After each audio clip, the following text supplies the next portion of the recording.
Ouais, je voulais faire une vidéo comme ça, j'avais un message à passer. En fait, je voulais dire, dans ce monde, tout est à l'envers. Et c'est pour ça que du coup, c'est la fin des temps et tout. Et en fait, je voulais vous expliquer un truc. Là, je viens de voir une vidéo d'un gars, en fait, qui a mis derrière lui le drapeau français et dessus, il y a un truc marqué avec. Il fait des vidéos et du coup, sur son drapeau, il y a marqué. Bref, j'ai pas envie de le dire, juste que j'ai pas envie de le dire.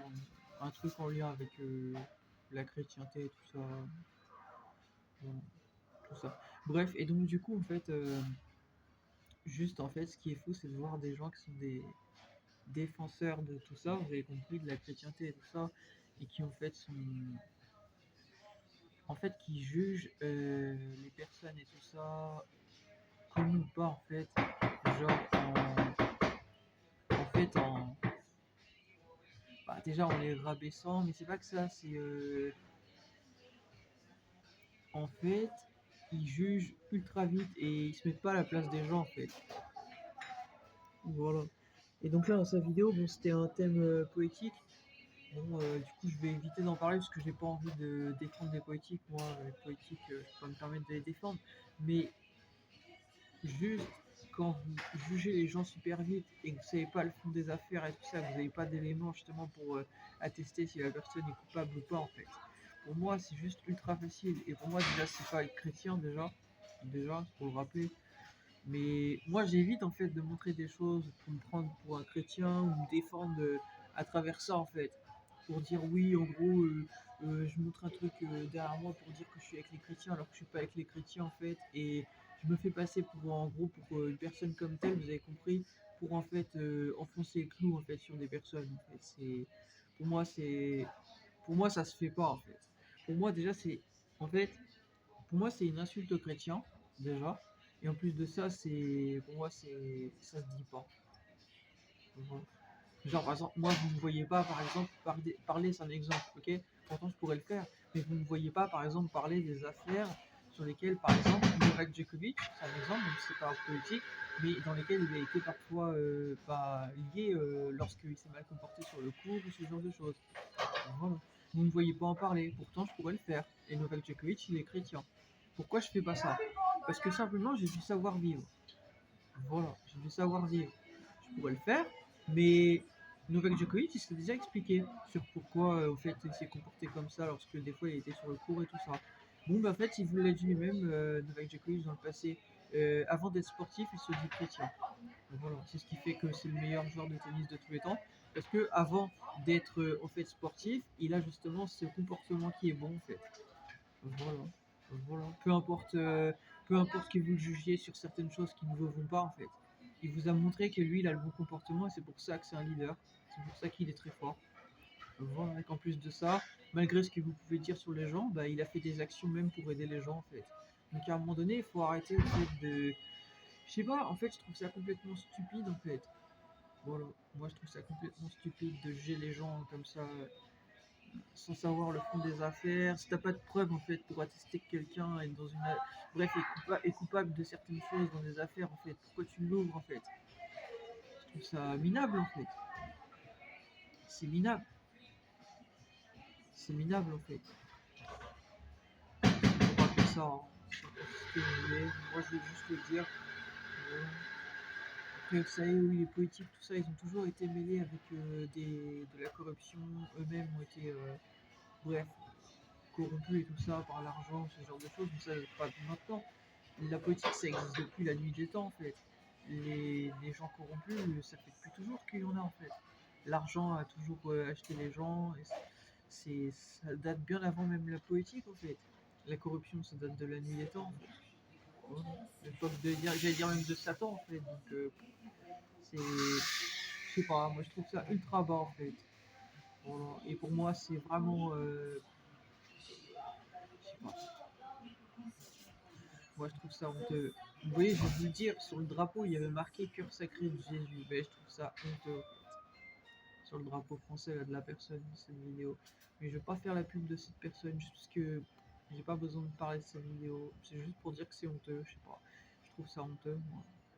Je sais pas, si tu te dis chrétien, en fait, le but d'un chrétien, normalement, c'est de ne pas juger les gens. Et même Jésus, il l'a dit, en fait. Regarde à quel point c'est un faux Christ. Voilà. Ouais, parfaitement. C'est dit à la fin des temps, il y a des faux Christ. Et quand on est chrétien, c'est Jésus qui l'a dit dans la Bible et tout, en fait. Celui qui n'est pas avec moi est contre moi, car celui qui n'est pas avec moi disperse. Voilà. Et faut dire ça. Même dans la Bible, ils vous l'ont dit, voilà. Vous voyez qu'il y a des faux Christ, en fait. Voilà. Et là, en l'occurrence, c'est un sujet poétique, mais je vais éviter d'en dire plus parce que j'ai pas envie de parler de la politique et tout ça. Vous savez, c'est déjà j'y suis pas, et en plus de ça, il y a trop de corruption et tout ça. Donc je préfère éviter d'en parler, mais voilà, encore une fois, il y a trop de corruption, donc j'évite d'en parler. Ça veut pas dire que je rentre dans le débat pour juger ceci, cela. Ça veut juste dire que j'évite d'en parler pour éviter déjà de m'attirer des problèmes, puis même de ternir des personnes que je ne connais pas ou voilà. Voilà. Voilà. La différence est là en fait. Vous jugez super vite, moi je juge pas. Je juge que quand j'ai des faits en fait, que quand j'ai des preuves qui m'attestent ceci, cela. Voilà. Donc voilà, je trouve ça grave. Je trouve ça grave. Voilà. Je trouve ça grave de voir ça. Je trouve ça vraiment grave. En fait, vous jugez les gens, mais vous aimeriez pas qu'on vous juge. Voilà. Et c'est ce que vous faites. Donc je trouve ça grave. Par contre, c'est un autre truc. J'ai appris un truc là par un, un ancien flic et tout ça qui a travaillé dans les renseignements généraux et tout ça. Il a expliqué que soi-disant Jacques Mérine il aurait aidé en fait des. Il expliquait dans sa vidéo que il aurait aidé au fait au financement de la droite et tout ça, à ce qui paraît. Ouais, j'ai appris des choses. Je savais pas que Jacques Mérine il avait en gros été en lien avec le milieu politique. Et c'est pas impossible puisque quand il s'est évadé c'était quelle prison là? Non, c'était pas la prison, c'était le tribunal. Quand il était au tribunal, à un moment donné, il expliquait qu'il avait eu les clés des gardiens et tout ça. Comment vous expliquez ça? Ben, il avait des contacts au sein même de la pénitentiaire et tout ça. Donc il connaissait des personnes qui pouvaient l'aider, tout ça. On n'a jamais eu des clés comme ça. Il a eu des clés parce il connaissait des personnes. Soit, vous avez compris, au gradé, qui justement lui ont dit voilà, je vais t'aider de cette façon-là, mais si je t'aide, toi tu me rembourses aussi, tu me payes tout simplement le service que je te fournis en fait. Donc il a dû avoir des services comme ça en fait, c'est-à-dire en gros, il a payé une personne et en échange, bah, lui, il lui a donné les clés et tout ça en fait. Donc il connaissait ouais des gens, c'est certain, il connaissait des gens de la pénitentiaire, mais pour connaître des gens de la pénitentiaire, il connaissait sûrement des personnes, peut-être qu'il connaissait certains poétiques, peut-être, je dis peut-être, c'est pas certain, mais peut-être, ouais. Parce qu'il s'en prenait bien à des journalistes et tout ça, ok. Donc il voulait faire parler de lui, il voulait justement tout simplement faire un peu. C'est sa loi, quoi. Mais c'est pour ça que c'est fait plomber, parce que bah, il s'est fait plomber parce il gênait trop le pouvoir en place. Jacques Mérine, c'était un gangster révolutionnaire. Donc en fait, s'il avait été plus politique, il aurait moins gêné le pouvoir. Mais c'est parce que justement, il était dans l'idée de vouloir faire sa loi, voilà, que ça commençait à gêner trop le pouvoir en place. Donc c'est pour ça qu'il s'est fait plomber. Il s'est fait plomber parce que c'est la loi de la vie en fait. À un moment donné, quand tu crois à, en fait, moi j'aime beaucoup Jacques Mérine. Hein. C'est un gars depuis des années. Il a beau être décédé, c'est pas une inspiration pour moi. Hein. Pas à ce point-là non plus. Je suis pas un gangster, mais je trouve qu'il a dans son parcours, il est intéressant à essayer de comprendre.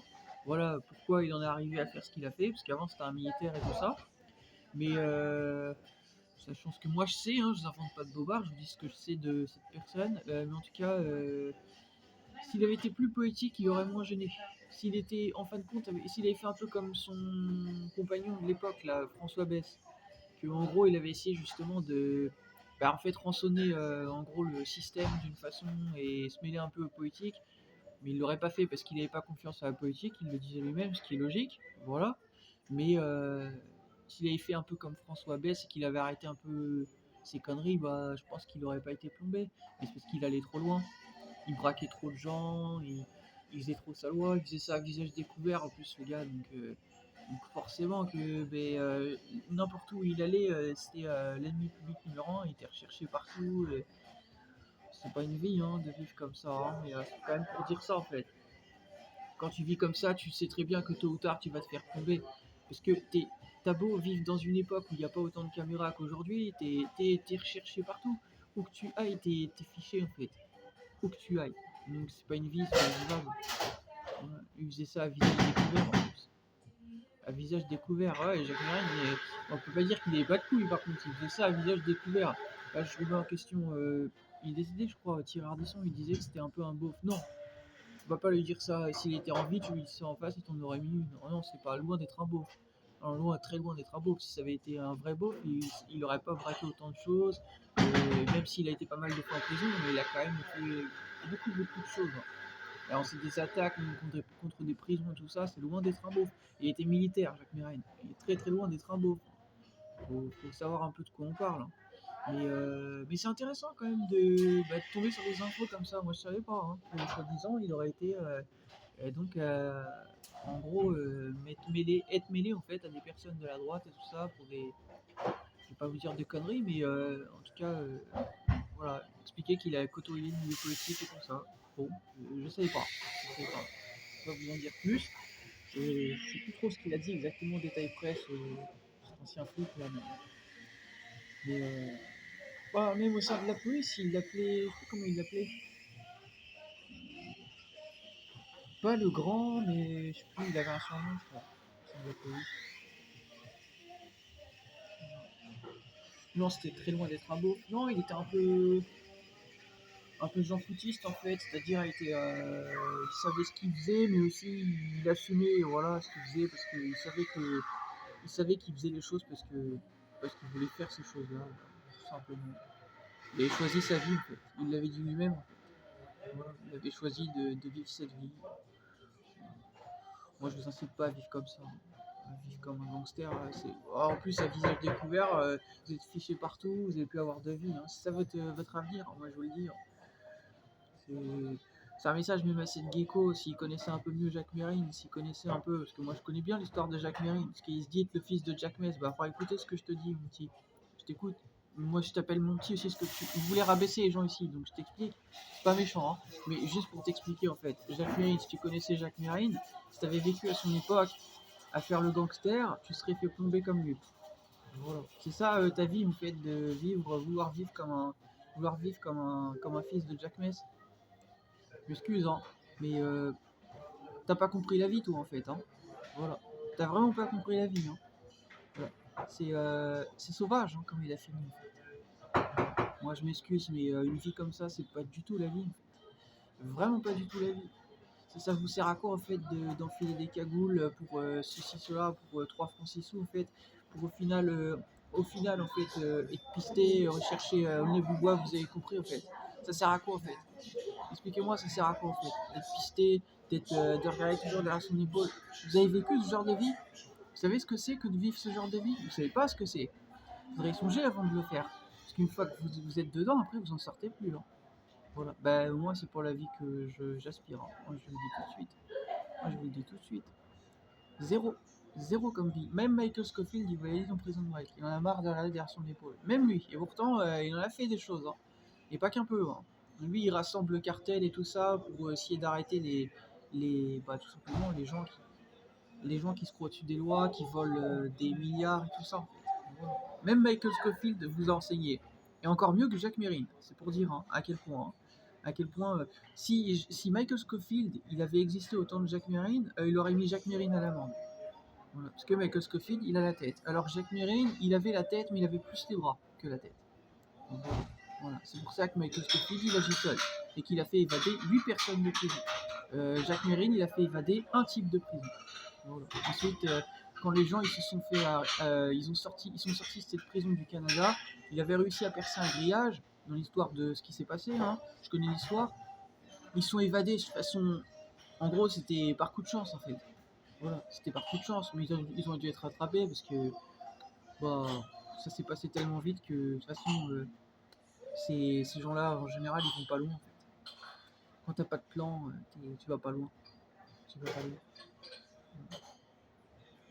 Donc c'est pour dire ça en fait, hein. Bah, en tout cas, voilà, j'ai quand même ce message à passer.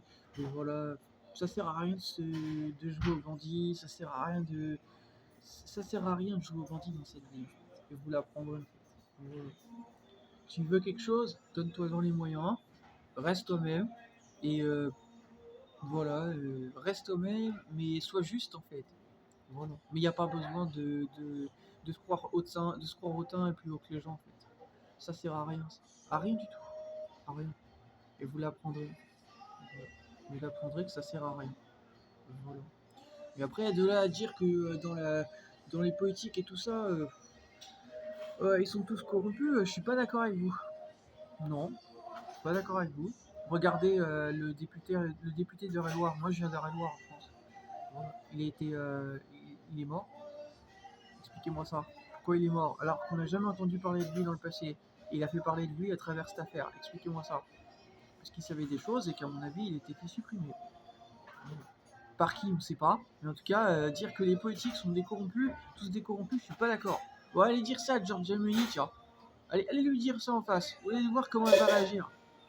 Je suis l'un des premiers à prendre sa défense actuellement. Et pourtant, la politique et moi, hein, j'y crois pas du tout. Hein, mais c'est pour dire ça. Hein. Quand je crois aux idées d'une personne, c'est sincère. Hein. Ben, c'est pour dire ça. Je crois pas du tout à ce que vous dites, moi. Que tous les politiques sont corrompus. C'est pas vrai ça. C'est pas vrai ça. C'est faux. Faux, faux, faux, faux, faux. Faux, c'est pas vrai. C'est pas vrai. Si c'était vrai, ce serait l'anarchie partout. C'est pas le cas. Voilà. C'est pas le cas. Il y en a qui sont là et qui ont des idées et tout ça et qui sont à défendre leurs idées. Je ne suis pas d'accord. Voilà. Non, non, c'est pas vrai. C'est peut-être vrai pour certaines personnes, mais c'est pas vrai pour tous. Et c'est ça votre problème. Faites toujours d'un cas une généralité dans ce monde. Voilà. Vous ne regardez pas les gens pour ce qu'ils sont. Voilà. Voici votre problème. Vous ne regardez pas les gens pour ce qu'ils sont. Voilà. Si vous appreniez à regarder mieux les gens pour leurs actes, déjà, ben, les choses avanceraient mieux. Voilà. Mais comme vous écoutez un tas de merde, un tas de choses qui vous disent des gens et qui vous disent des conneries et tout ça, qui stigmatisent et tout ça, c'est sûr que bah, voilà, vous en tombez dans les clichés et tout ça. Voilà. Mais faut arrêter, hein. Vous regardez trop de vidéos, même les flics qui vous l'ont dit dans le passé, vous regardez trop de vidéos. C'est ça votre problème. Voilà. Vous regardez trop de vidéos, les gens. Voilà. Voilà. Voilà, voilà. Donc voilà, mon message il est passé. Vous voyez, je suis pas un débile, hein. Je vous ai dit les choses, ce que je pense des gens. Maintenant, après, j'ai pas la science infuse, mais par contre, j'ai appris une chose, ouais. Vous voyez que c'est un fait parce que monsieur il a travaillé au sein des renseignements généraux et tout ça, donc il sait des choses en fait sur Jacques Mérine, et je savais pas qu'il avait été au milieu politique. Mais parfois, voilà, on ne sait pas sur tout le monde, et ça semble plutôt logique. Il a été militaire, euh, à travers son parcours, voilà, je vous ai dit, il a eu des contacts et tout ça, le ministère de la pénitentiaire, un ensemble de gens. Et il a connu un monsieur révolutionnaire, mais quand même avec des idées politiques, qui s'appelle, comment il s'appelle déjà? Charlie Bauer, voilà. Voilà. Bah, c'est pour dire ça. Hein. Donc, milieu politique, il a dû un peu le connaître brièvement. Il n'a pas été dedans, mais je pense qu'il a dû un peu en côtoyer, parce qu'il était approché par des personnes quand même qui avaient je veux dire, une sacrée réputation, si on peut dire. Voilà. Je pense que il n'était pas dedans, mais il a dû quand même un peu y être mêlé un peu. Voilà. Donc ouais, non, ça semble pas impossible. Hein. S'il l'a dit, c'est qu'il sait des choses. Voilà. Voilà, voilà. Bon, et sur ce, je vous laisse. Mais je voulais quand même vous rappeler des choses. Hein. Ce sera quand même marqué en vidéo et tout ça, en titre de vidéo.